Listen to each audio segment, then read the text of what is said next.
At the very beginning of our service tonight, we sang Dodi Li together. The words come from Shir HaShirim, the Song of Songs. Ani l'Dodi v'Dodi li. I am my beloved's, and my beloved is mine. These words have become especially associated with this month, the month of Elul.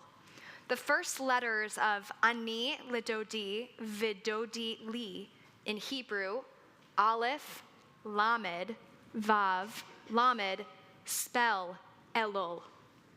And behind these words is one of my favorite images for this month. Jewish tradition depicts God in different ways throughout the year and throughout our texts. Sometimes God is warrior, sometimes mother or father or parent, and sometimes God is king. During Elul, God is imagined as a king who has left the palace and gone out into the field. The king is no longer behind palace walls, waiting for us to figure out how to get inside. God has come out to meet us. God is close.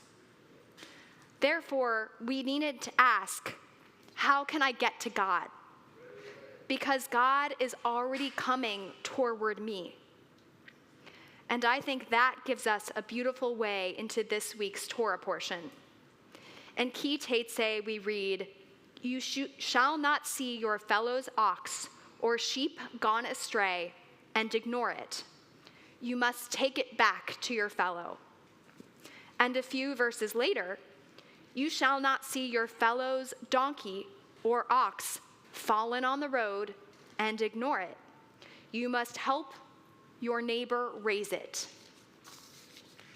The Torah could simply have said, return the animal, help the person. But instead, it uses a striking phrase, lo tuchal להתעלם. Do not hide yourself. In other words, don't pretend you didn't see. Don't make yourself absent from the situation. The Torah is asking more of us than an act of kindness. It is telling us that once we have seen another person's need, we cannot simply make ourselves disappear. Lo tuchal להתעלם. Do not look away. And that idea has a very personal meaning for me. When I was in middle school, I sang in a choir outside of my school in Charlotte, North Carolina. One evening, our choir had this extraordinary opportunity to perform at the Blumenthal Performing Arts Center, which is a big deal, for Elie Wiesel.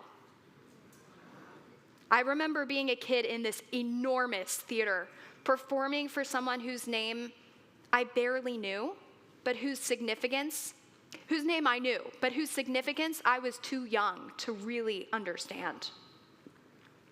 And after we sang, we were brought back into the theater and seated in the first couple rows. And then Elie Wiesel spoke. I don't remember everything he said that night, but I remember this one word that kept coming up over and over again. It was the word indifference. I remember his warning about what happens when we see suffering and allow ourselves to look away. And afterward, each of us was given a small blue card with a message about indifference on it. I kept mine in my drawer beside my bed for a long time.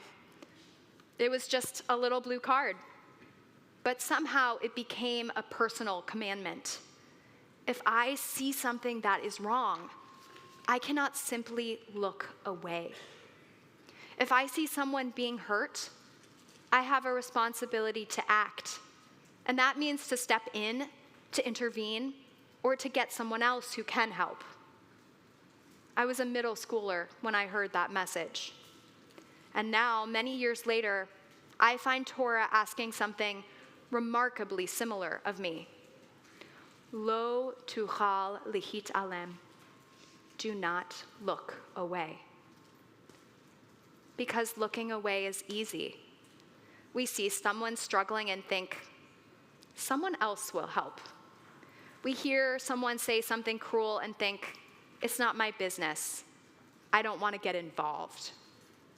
We notice someone has disappeared from our community and assume that someone else has checked on them. And sometimes we don't even consciously choose indifference. We get busy, we get tired, we get sick, and we tell ourselves there's nothing we can do. And little by little, we become accustomed, habituated to do nothing, to stop noticing. And that may be the part that frightens me most, because there is a difference between seeing and noticing. We see things all the time, but noticing means allowing what we see to matter. It means allowing someone else's reality to interrupt our own, to inconvenience us and our busy schedules, to disrupt our plans and our long to-do lists. But once we have truly noticed, it becomes harder to hide ourselves. And this is where Ki Teitzei and Elul come together for me. During Elul, the king is in the field. God doesn't wait for us to become perfect before coming close. God meets us where we are. God sees us, notices us. And as we are created B'Tselem Elohim, in the image of God, Elul is asking us to do the very same for one another. If God is willing to draw close to us in our imperfection, we are being asked to draw close to someone else. Not because we can solve every problem. We can't. Not because we can take away every burden. We can't do that either. But we can notice, and we can help carry a burden. We can make that phone call. We can speak when it would be easier to remain silent. We can ask the small but important question, are you all right? We can say, you don't have to carry this alone. We often think about Teshuvah as something that happens between ourselves and God, or between ourselves and someone we have hurt.